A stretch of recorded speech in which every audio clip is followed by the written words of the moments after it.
आप देख रहे हैं मिड कैप मंत्रा। मार्केट पर बातचीत करने के लिए वेवस्ट्रैटेजी.com के आशीष क्याल हमारे साथ बने हुए हैं, लेकिन फटाफट से लेकर आते हैं इस समय के मार्केट का हाल आपके सामने। शुरुआत ठीक हुई थी, लेकिन बाजार ऊपरी स्तरों पर संभला नहीं और अब दबाव के साथ कर रहा है ट्रेड। एक दायरे में ही कारोबार होते हुए हमने देखा पिछले कुछ समय के दौरान। फिलहाल निफ्टी 25,000 के लेवल्स के आसपास घूम रहा है। 77 अंकों की कमजोरी है। लेकर आते हैं निफ्टी बैंक आपकी स्क्रीन पर। निफ्टी बैंक और सेंसेक्स में भी हमने प्रेशर देखा है ऊपरी स्तरों से आते हुए, और इस समय निफ्टी बैंक हरे निशान में है, लेकिन काफी वोलेटाइल है।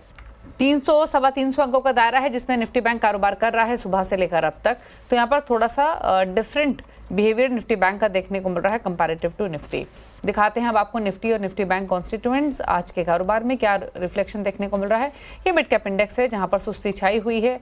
नेगेटिव बात के साथ यहां पर कारोबार हो रहा है। बढ़ने गिरने वाले स्टॉक्स की संख्या, गिरने वाले स्टॉक्स की संख्या ज्यादा है 1313, बढ़ने वाले स्टॉक्स 1116 के आसपास हैं। तो ब्रेथ फिलहाल नेगेटिव साइड पर थोड़ी सी इंक्लाइन होती हुई मार्केट की। निफ्टी कॉन्स्टिट्यूएंट सपोर्ट है आईसीआईसीआई बैंक की तरफ से, जो कि कांस्टेंट आउट परफॉर्मर रहा है। भारती एयरटेल की तरफ से एशियन पेंट्स, एचसीएल टेक भी मामूली कंट्रीब्यूट कर रहे हैं। नेगेटिव साइड पर ड्रैग कर रहा है रिलायंस, एमएनएम, बजाज फाइनेंस और बजाज ऑटो स्टॉक्स में इनफैक्ट थोड़ा सा मूड बिगड़ा हुआ ही है। निफ्टी बैंक के कॉन्स्टिट्यूएंट्स आपकी स्क्रीन पर। ICICI bank no doubt star performer, 229 अंकों का positive contribution. SBI federal bank भी हरे साइड पर। HDFC bank, axis bank, IndusInd bank, Kotak bank negative side पर कर रहे हैं ट्रेड। आशीष, गुड आफ्टरनून। बताइए पहले तो निफ्टी बैंक निफ्टी पर रहा है, क्या रेंज देख रहे हैं मार्केट क्लोजिंग तक? कोई ट्रेड ले इंडेक्स पर या छोड़ दें? देखिए, गुड आफ्टरनून दीपाली। ओवरऑल जो बाजार का रुख है आज पॉजिटिव शुरुआत भले ही की इंडेक्स ने, लेकिन दबाव बना हुआ है। अभी अगर आप देखेंगे तो निचले स्तर के आसपास पहुंच चुका है इंडेक्स वापस से। यहाँ पर एक इंपॉर्टेंट सपोर्ट जो है वो 24,980 का है निफ्टी के ऊपर। अगर 24,980 ब्रेक होता है तो फिर से हम गुंजाइश है कि 24,920 के आंकड़े तक जा सकते हैं। ऊपर का जो हाई बना है आज के दिन में करीबन 25,200 के आसपास, वो एक इंपॉर्टेंट हर्डल है। तो मेरे ख्याल से तो एक सीमित दायरा होगा 24,920 के बीच में और 25,200 के बीच में। इसके बीच में रेंज में कामकाज कर सकता है। फिलहाल के लिए वेट करना होगा कि ये 25,000 के साइकोलॉजिकल लेवल को ब्रेक करता है और वहां सस्टेन करता है तो शायद सेलिंग आ सकती है। और बैंक निफ्टी देखिए अभी भी फिलहाल हरे निशान में कामकाज कर रहा है। बैंक निफ्टी में थोड़ा आउट परफॉर्मेंस देखा गया है और यहाँ पर कल के दिन भी बैंक निफ्टी ने एक अच्छा मूव दिखाया था ऊपर की ओर। तो यहाँ पर गुंजाइश है कि बैंक निफ्टी अगर अपना जो डे का हाई है 52,070 के आसपास अगर वो ब्रेक करता है तो बाइंग इमर्ज हो सकती है। और नीचे में जो सपोर्ट है बैंक निफ्टी के लिए वो करीबन 51,600 का है। तो गुंजाइश ये है बैंक निफ्टी का एक रेंज होगा 52,070 और नीचे में 51,600-700 के आसपास का। तो ये रेंज के हिसाब से अपनी ट्रेडिंग स्ट्रेटेजी फॉर्म करनी चाहिए। फिलहाल वेट करूंगा मैं कि कौन से रेंज या कौन से डायरेक्शन में बाजार ब्रेकआउट दे रहा है। ओके, स्टॉक स्पेसिफिक स्ट्रैटेजी क्या है आशीष आपकी? देखिए, स्टॉक स्पेसिफिक में अगर देखें तो यहाँ पर एचडीएफसी एएमसी है जो इसमें एक अच्छा खासा रुझान पिछले कुछ दिनों से देखा जा रहा है और बहुत ही स्ट्रॉन्ग ब्रेकआउट इस स्टॉक ने दिया है आज के दिन में। तो यहाँ पर अगर कोई भी डिप मिलती है एचडीएफसी एएमसी में तो बाई की राय होगी। यहाँ पर जो सपोर्ट आएगा निकलकर वो नीचे में 4,450 का है और टारगेट जो देख सकते हैं ऊपर में करीबन 4,900 के टारगेट्स के लिए यहाँ पर लॉन्ग जाने की राय होगी। दूसरा एक स्टॉक है जो आप नजर बनाए रखते हैं वो है एंजल वन। एंजल वन आज ऑलरेडी 14% रैली हो चुका है। कल के दिन बहुत ही शानदार अपॉर्चुनिटी थी। आज ये स्टॉक ने ब्रेकआउट दिया, शायद थर्ड वेव की शुरुआत है। यहाँ पर अगर डिप मिलती है करीबन 3,000 के आसपास तो एंजल वन को लॉन्ग करने की राय होगी। टारगेट देख सकते हैं स्टॉक में करीबन 3,500 का या उसके भी पार जा सकता है और स्टॉप लॉस लगाना होगा आपको करीबन 2,900 के लेवल्स का। ओके, तो एचडीएफसी एएमसी खरीदारी करने की सलाह है, एंजल वन में खरीदारी करने की सलाह है 3,000 के आसपास। ये दो ट्रेड्स आपके लिए। एंजल वन इनफैक्ट हमारे मिड कैप के लिस्ट में भी शामिल है। चलिए फटाफट से मिड कैप्स का हाल ही लेकर आते हैं आपके सामने। दिखाते हैं वो सेलेक्ट स्टॉक्स जहां पर तेजी या फिर मंदी आज के कारोबार में देखने को मिल रही है। शुरुआत कर लेते हैं तेजी वाले पॉकेट्स के साथ आज के कारोबार में। और सबसे पहले आपको दिखाते हैं ऑयल मार्केटिंग कंपनीज जहां पर बाइंग है। एचपीसीएल 4.5% ऊपर, बीपीसीएल में 1.5% का मूव, आईओसी भी 1% ऊपर कर रहा है ट्रेड।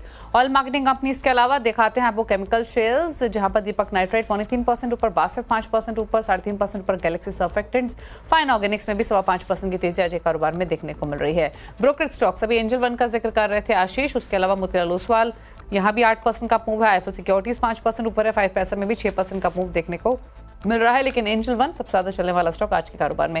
हेल्थ केयर स्पेस में वॉकहार्ट 4.25% ऊपर, 4.5% ऊपर Jubilant Pharmova, max health care में 3% की बढ़त देखने को मिल रही है। अब कुछ सेलेक्ट स्टॉक जो कि लूजिंग साइड पर है आज के सेशन में, उसमें ऑयल इंडिया 5% रुका हुआ है, गोदरेज इंडस्ट्रीज 4% नीचे, बंधन बैंक में 0.3% गिरावट, यूरो मिंडा भी 3.5% नीचे कर रहा है ट्रेड आज के सेशन में।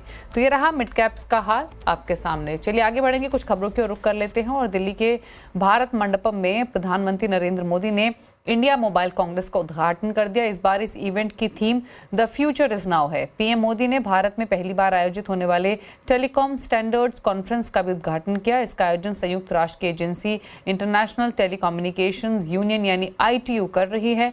इस समिट में 190 देशों के करीब 3000 इंडस्ट्री लीडर्स, पॉलिसी मेकर्स और टेक एक्सपर्ट शामिल हो रहे हैं।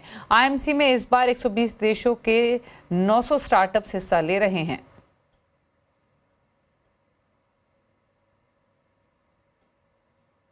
और 8वें मोबाइल कांग्रेस में प्रधानमंत्री मोदी ने कहा कि कनेक्टिविटी के जरिए भारत दुनिया को सशक्त बनाने में जुटा है। उन्होंने ये भी कहा कि दुनिया के लिए मोबाइल सुविधा है, लेकिन भारत में मोबाइल इक्विटी और अवसर का माध्यम है। 21वीं सदी में भारत की मोबाइल और टेलीकॉम यात्रा पूरे विश्व के लिए स्टडी का विषय है। दुनिया में मोबाइल और टेलीकॉम को एक सुविधा के रूप में देखा गया, लेकिन भारत का मॉडल कुछ अलग रहा है। भारत में हमने टेलीकॉम को सिर्फ कनेक्टिविटी का नहीं, बल्कि इक्विटी और अपॉर्चुनिटी का माध्यम बनाया। तब हमने डिजिटल इंडिया के 4 पिलर्स की पहचान की थी। पहला, डिवाइस की कीमत कम होनी चाहिए।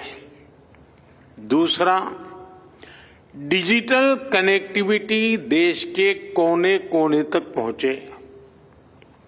तीसरा, डेटा सबकी पहुंच में होना है। और चौथा, डिजिटल फर्स्ट ही हमारा लक्ष्य होना चाहिए।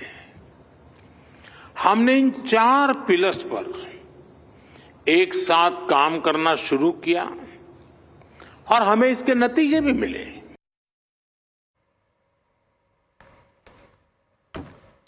और जियो इन्फोकॉम के चेयरमैन आकाश अंबानी ने सरकार से डेटा सेंटर पॉलिसी में बदलाव की मांग की, ताकि भारतीय डेटा सिर्फ भारतीय डेटा सेंटर्स के पास ही रहे। आकाश अंबानी का कहना था कि आर्टिफिशियल इंटेलिजेंस से रोजगार के बड़े मौके बनेंगे, इसीलिए सरकार को डेटा सेंटर लगाने वाली कंपनियों को इंसेंटिव देना चाहिए।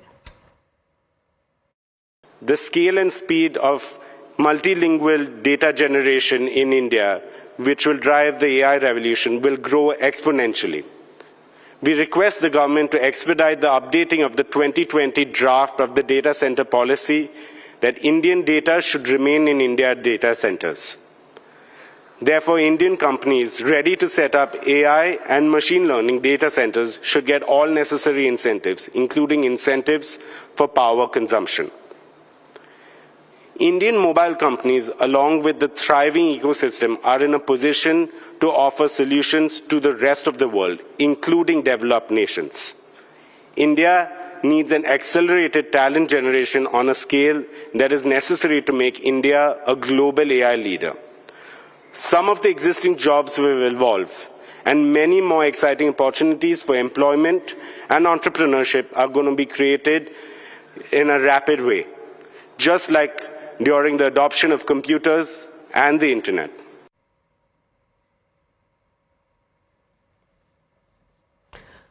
और आगे बढ़ेंगे और आपको बता दें, इंडिया मोबाइल कांग्रेस में भारतीय एयरटेल के चेयरमैन सुनील भारती मित्तल ने कहा कि सैटेलाइट ब्रॉडबैंड देने वाली कंपनियों को भी टेलीकॉम कंपनियों की तरह स्पेक्ट्रम खरीदना चाहिए।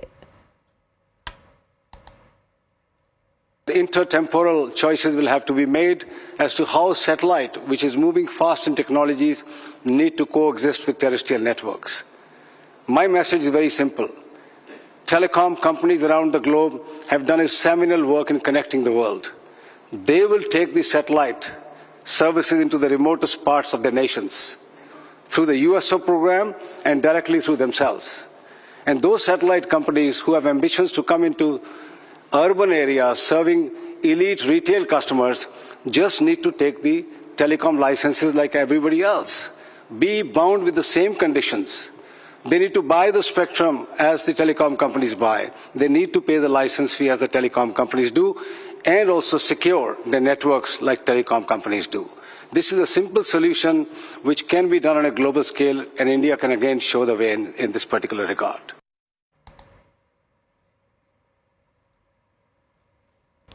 और कुमार मंगलम बिरला ने वोडाफोन आइडिया के रिवाइवल का भरोसा जताया है। हमसे खास बातचीत में उन्होंने कहा कि पहले भी मुश्किल वक्त में निकल चुकी है Vodafone idea. So while you guys are confident, many say that Voda's turnaround is kind of impossible. Do you believe so, or do you believe that there's still No, not at all. We don't think it's impossible. In fact, I would say very confidently that it's around the corner. And we've been written off several times in the past. It's about time that now is, we shed that impression about that.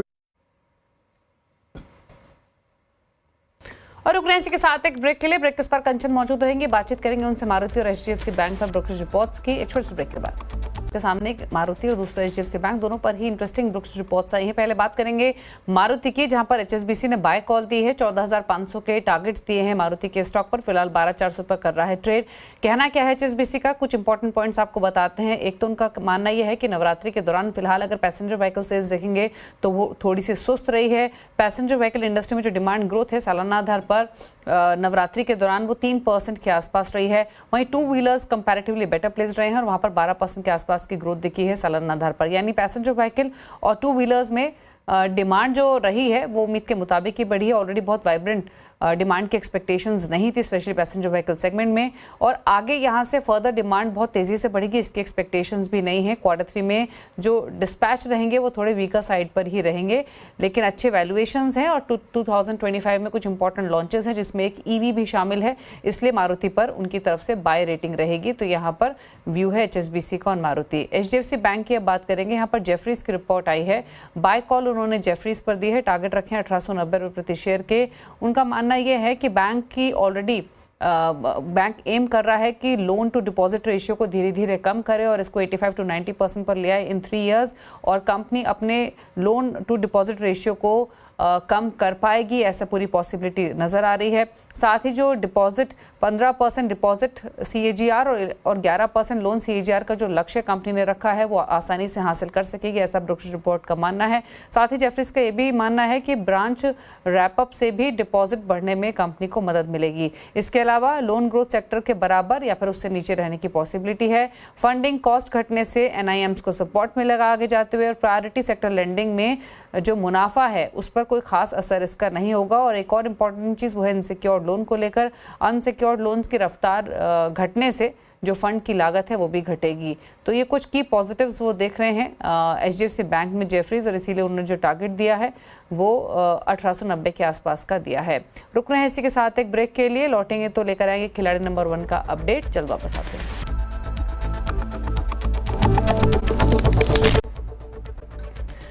आप देख रहे हैं mid cap मंत्रा, अब लेकर आते हैं खिलाड़ी number 1 का अपडेट। और इस हफ्ते जो मुकाबला चल रहा है वो शेख खान में BNP पारिबास के जतिन गेडिया, IDBI कैपिटल के ब्रिजेश एल और LKP सिक्योरिटीज के रूपक डे के बीच में चल रहा है। रिटर्न की स्थिति आपके सामने। रूपक डे का पोर्टफोलियो ऑलमोस्ट 12% के रिटर्न दे रहा है, पहले पायदान पर है।